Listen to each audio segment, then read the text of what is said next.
This is Greg Pass with the Americans in Wartime Experience. Today's date is October the 15th, 2022, and I am in Virginia Beach, Virginia, and I have the pleasure of sitting down with Mandy Robbins to talk about her brother, John Adams. Mandy, thanks for being with us today. Thanks for having me. Tell us what your full name is and where you were born.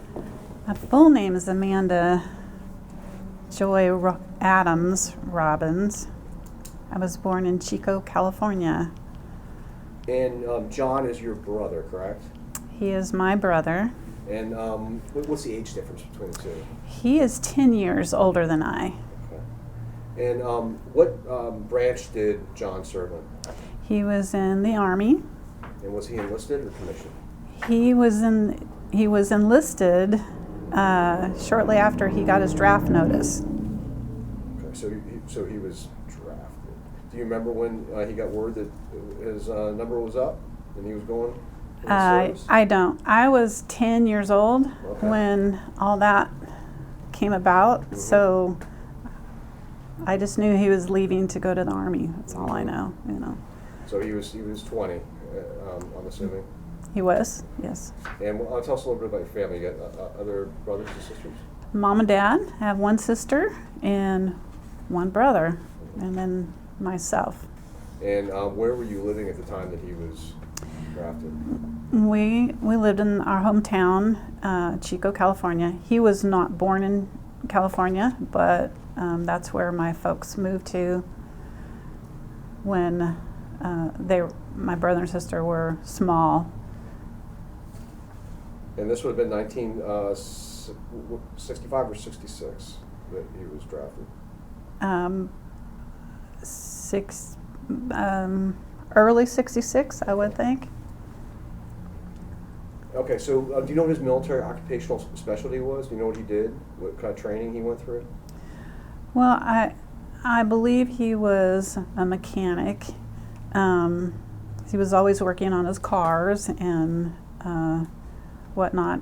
But what he did in Vietnam, he was a crew chief and a door gunner. Do you happen to know what type of helicopter he was? It was a Huey.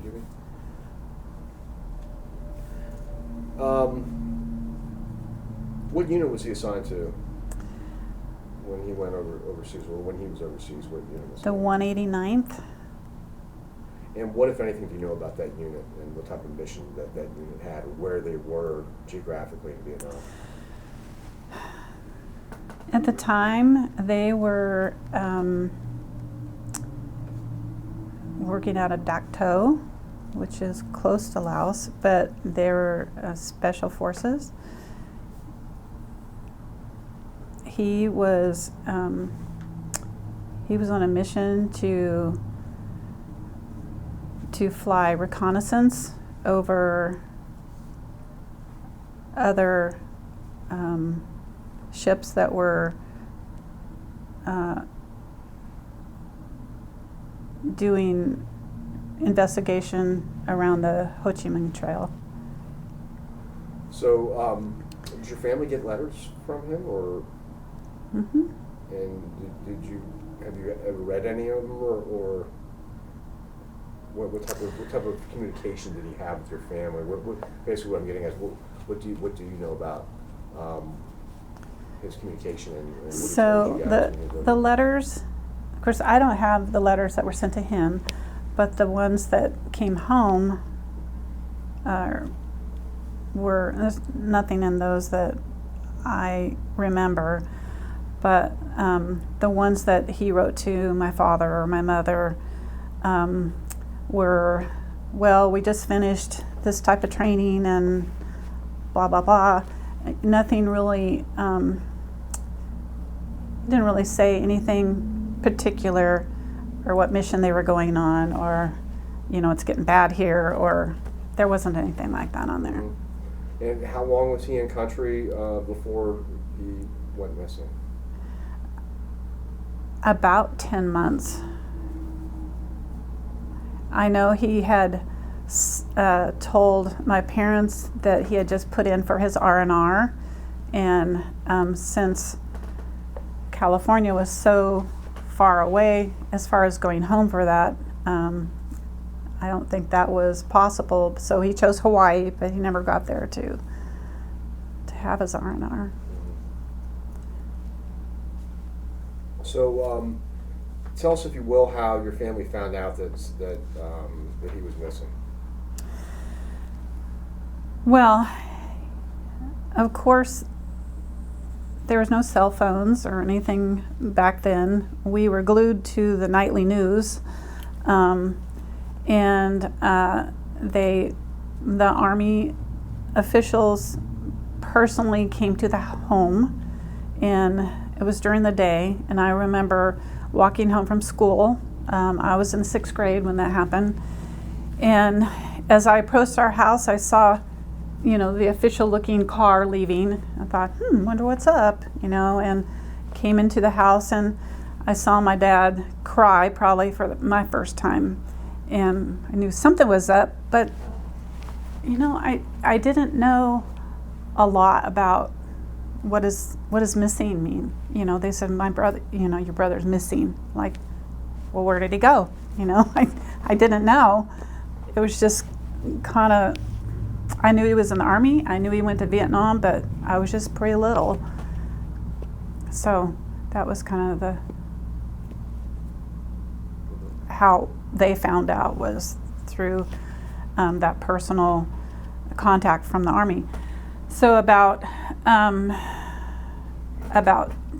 or 14 days later, they came back again and said that they had found the body, and that body would be taken to the Presidio in San Francisco, and they would contact them again as soon as that arrived.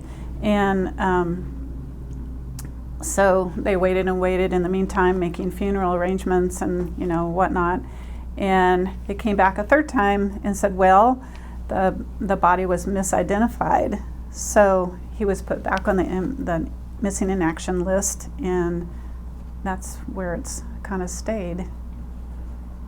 I can only imagine the emotional roller coaster that must be, especially getting notification for your family, getting notification that they found your brother. What was that like for you and your parents? I think 55 years later is more of a roller coaster than finding out that he was killed in action. This has been a tough time for us. So, how long, when they first came to make notification to your family, how long was he missing before they said, okay, we're not going to find him? In other words, was it like just a couple days, we can't find him, or was like, hey, he's been missing for a week now? They made notification? I think it was the next day. Okay. I could be mistaken, but I think it was the next day. So what do you know about how he went missing? What are the details? Do you know?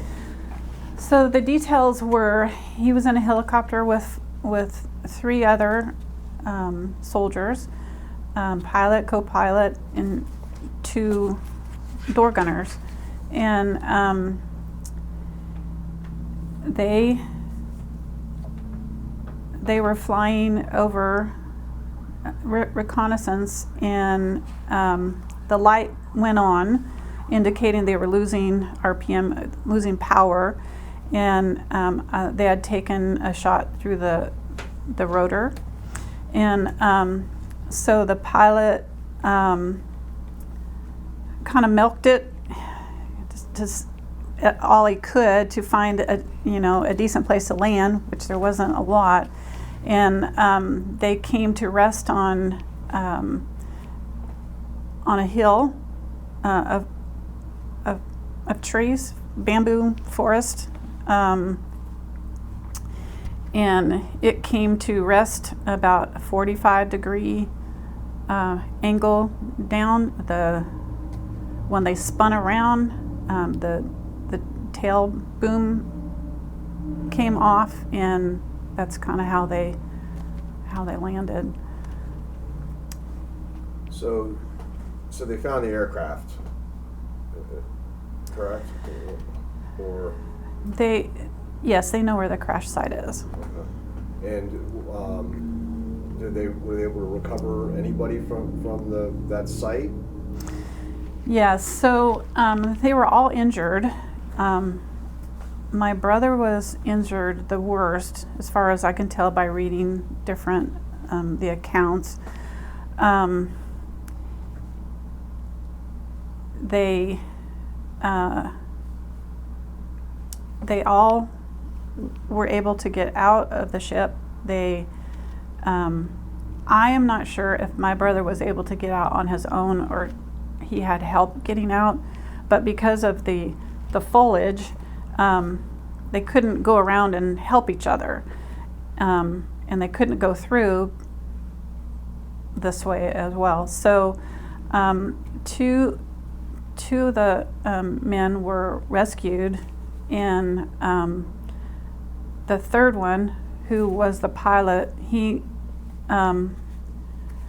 came back around to see if my brother was still okay, and I believe at that time he encountered some Viet Cong shooting at them, and so he took out his pistol and was able to shoot one, because that one fell into the, fell backwards, and he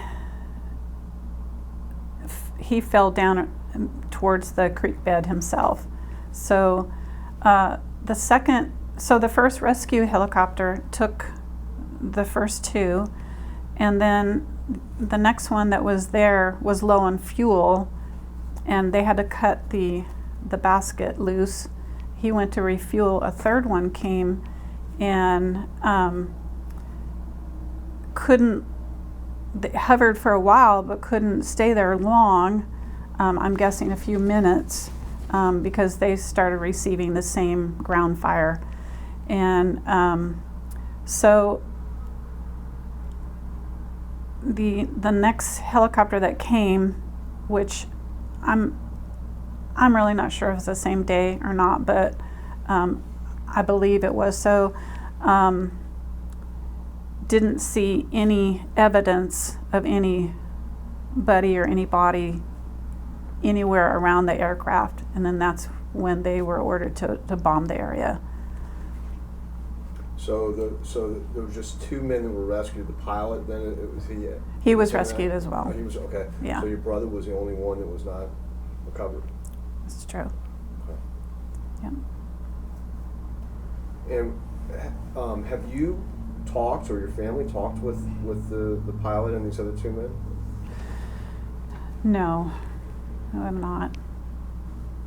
How do you get this information? Does government issue like a report or something that they give to the families, or how does that work? So yeah, my parents had requested his official file, which they sent in a big packet of paper. Mm-hmm. They were all hand typed way back then, and the testimonies of the men who were on the ship, as well as the commanding officer, and the story's in there. The thing that is kind of the puzzle for us as a family is that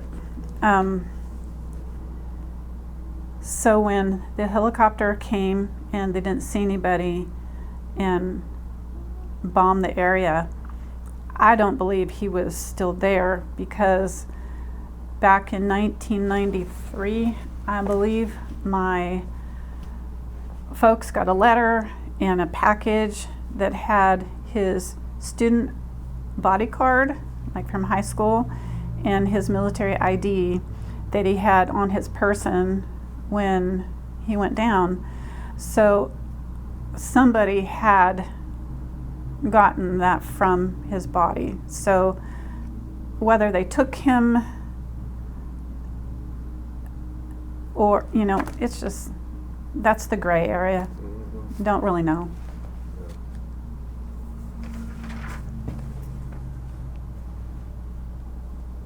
You touched on this a little bit. This has to be just very, very, very tough for the family. Can you tell us about the challenges that your family had initially and that you still have today when you have a loved one that hasn't been recovered?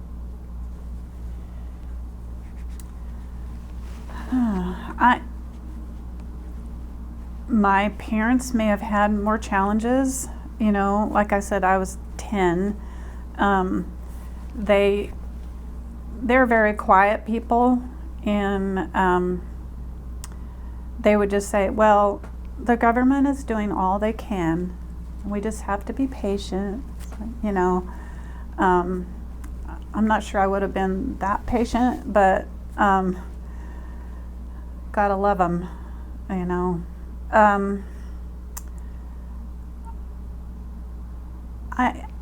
I don't think I've had any challenges other than, you know, not having a brother, not having an uncle for my boys, you know, that kind of thing. But I haven't had any challenges really.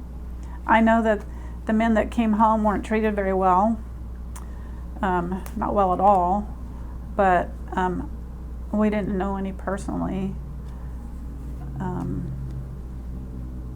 So no, I guess I would say no, I don't have any. So I talked about the U.S. government. So what is it that the U.S. government does do to locate the missing in Vietnam or any war for that matter? And I understand there's a government office that handles that. Is that accurate? Yeah. Well, the DPAA is doing a phenomenal job of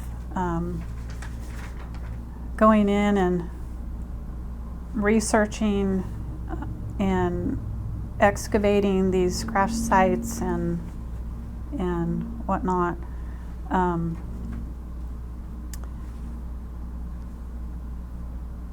It's just, I think, for lack of a better word, they've done the easier ones first, and the ones that are still not done are the harder ones, or the ones that don't have as much information, which is his.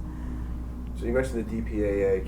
For somebody watching this video, can you explain what that stands for and what their mission is, as you know it? Well, it's the Department of Defense, and it's their accountability. The office, they are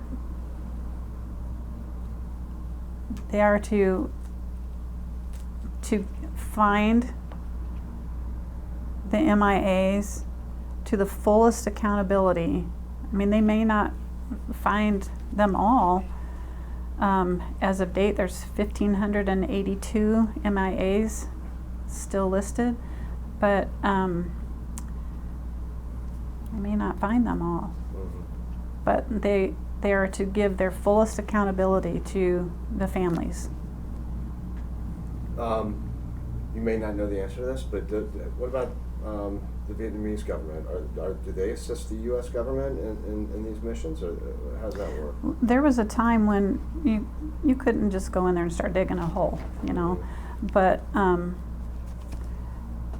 the Vietnam government right now is very welcoming to come in and helpful. They have their own teams that are helping and whatnot. Laos is a little different story, but they're coming around, and we're able to get into Laos as well. So you're in Virginia Beach today for a reason. Tell us a little bit about why you're here and the organization that you're a part of. Yes, there is a National League of Families for POW MIA families, specifically Vietnam families, and it's been an organization for over 50 years, and there's for me personally, it's it's connections, it's a network, it's people you can talk to. Everybody that comes to the meetings has something in common with you, and lots of information. There's lots of information as far as even just learning how to search the internet for things, to take this into my own hands and start searching, not just waiting for somebody in an office to do it, but to take ownership and to teach me how to navigate and to look for things that might help them in the long run to find out what happened to his remains. Have you been overseas by chance? Have you gone to Vietnam? I have not, but it's on my bucket list. I would like to go over there. Does the National League, do they have trips, like organized trips that go over there, or how does that work? I'm not sure if they have organized trips. I don't think so, but I think it's just a personal thing that, I would contact the casualty office and let them know that, I want to make this happen, and I'm sure they would help me in any regard to get there. So, obviously we're videotaping this right now. We're going to send you a video. Yes. We're going to send you a copy of the video, and then you can burn off as many as you want. It'll be digital. We're also going to send you information on how you can submit your story to the Library of Congress for the Veterans History Project. So, in theory, one of your great-great-great-great-great-great-grandchildren might stumble upon the video many years from now. What would you want them to know about your brother?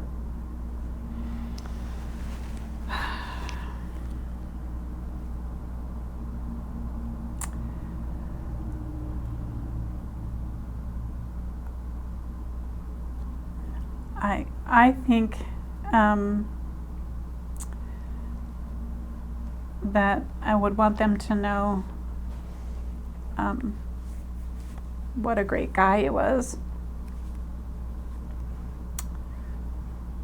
And he would have loved all of them.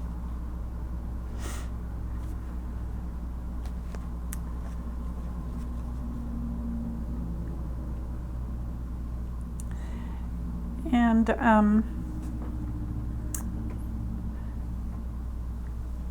I think I just want him to never be forgotten.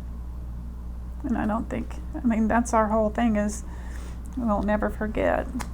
And I think that's the main thing, that he is never forgotten. It's part of our family and part of our heritage. And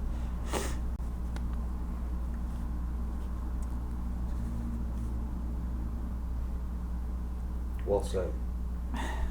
Is there anything else you wanted to add? not now. Now that you have me crying. No. I wish I would have been more proactive in researching his case years ago. I just didn't know how. And that's the one thing that the league has helped to teach us, especially this meeting this weekend. That I feel like I can go in and, to the different networks and find out for myself if there's anything that was missing. There might be the slightest little detail that I find on some report or it might be somebody who served with him on a veteran site or something that may know something. I haven't been there yet. I haven't gotten those chances yet because I'm just new at this. and so I'm hoping to be some help in